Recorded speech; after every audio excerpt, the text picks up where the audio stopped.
Hi again. Just thought we could read the Lighthouse Keeper's Catastrophe to follow on from our Lighthouse Keeper's theme. So let's have a look. Can we see? Perfect. Mr. Grinling was a lighthouse keeper. He lived with Mrs. Grinling in a little white cottage on the cliffs. Every morning he rowed out to his lighthouse to clean and polish the light. Every morning Mrs. Grinling prepared a delicious lunch for him. At lunchtime, Mrs. Grinling packed the lunch in a basket and sent it down the wire to the lighthouse.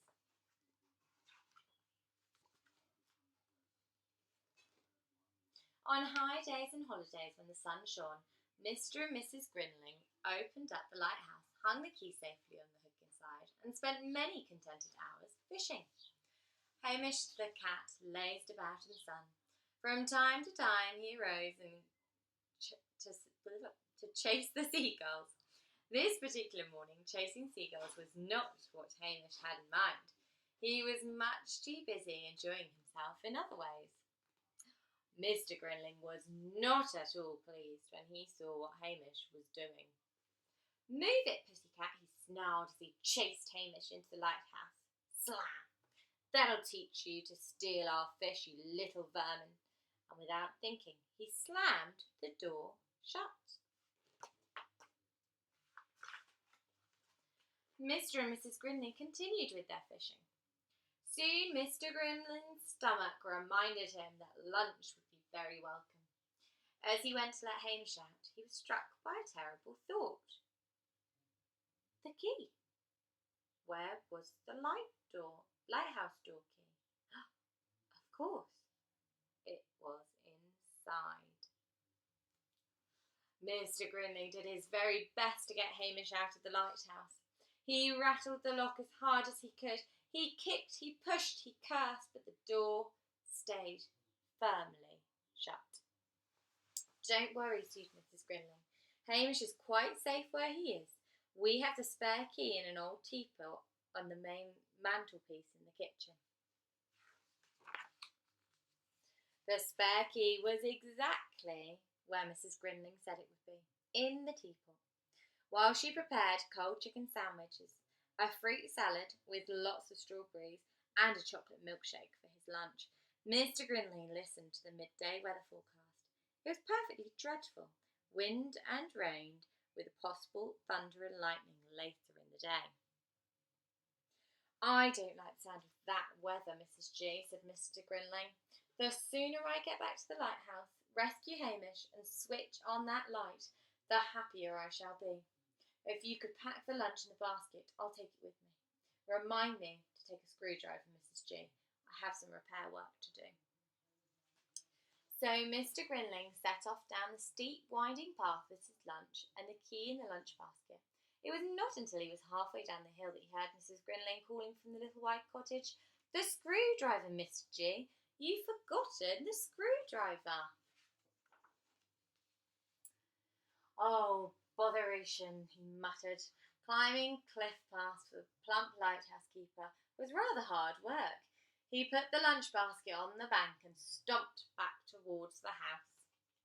Oh, what a silly man! He really ought to have known better. Already the seagulls were beginning to gather as he turned the corner.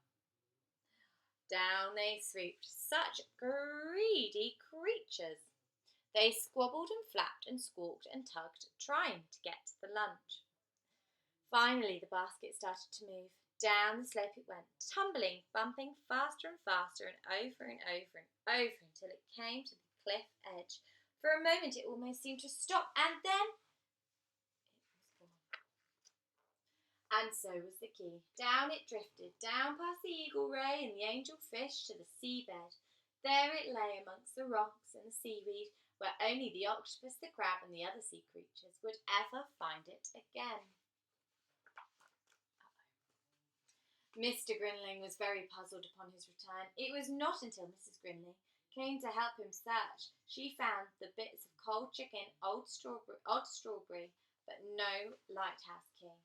Not on the slope, not anywhere. "Oh, you foolish man, Mr. G," she exclaimed. "All your life You've lived amongst seagulls, and you still leave your lunch for them to eat?" Mr. Grinling smiled rather foolishly. "I'm sure we have a third key somewhere." Mrs. Grinling shook her head. "I don't think so," she said. "Don't you remember one dropped through the hole in your trousers last year?" Already the sky was beginning to fill with clouds. "Well, there's nothing for it, Mr. J," said Mrs. Grinling. "You'll just have to climb in." So they collected the ladder and rode back to the lighthouse. While Mr. Grinling held the ladder, Mr. Grinling climbed very slowly to the top. "I don't like this, Mrs. G," he called. "You know I get dizzy when I climb up high." "Don't look down," she replied. "Think of Hamish. Think of the light. Think of those poor ships that might be wrecked unless the light shines tonight." But in the end, it was not dizziness that stopped Mr. Grinling. Oh, dearie me, no, it was all of those scrumptious lunches he's eaten. In through the window he climbed, and there he stuck fast. Neither backwards nor forwards could he go. He was just too fat. Nor could Mrs. Grinling help him. She pushed and she pulled and she pulled and she pushed until he squealed, but she couldn't get him to move. "I'm sorry, Mr. G," she said. "There is only one thing to be done. I'll have to remove those great heavy trousers." Off came the boots and off came the trousers. Mr. Grinling wriggled again, and at last he was free. Rowing home was difficult for Mr. G and Mr. and Mrs. Grinling.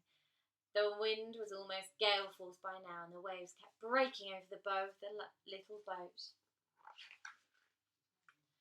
"There must be another key somewhere," said Mr. Grinling. "We'll just have to search until we find it.